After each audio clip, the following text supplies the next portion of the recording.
case briefs, and so much more.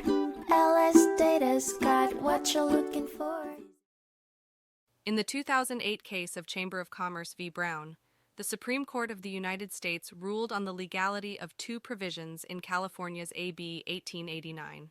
The statute aimed at maintaining neutrality in employees' decisions to join or oppose unions and prohibited certain employers receiving state funds from using those funds to promote or deter union organizing.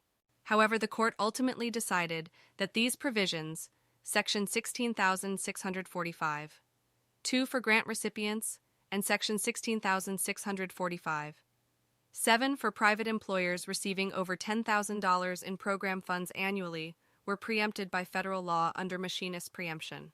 As a result, the Supreme Court held that these provisions in AB 1889 violated the National Labor Relations Act, NLRA, by obstructing its objectives. The case was then remanded for further proceedings in line with the court's decision, ensuring lower courts would follow the Supreme Court's ruling. The court stressed the importance of Congress's authority to create tailored exceptions that preserve national uniformity in labor policies without allowing states to create a patchwork of inconsistent policies. Case briefs, and so much more.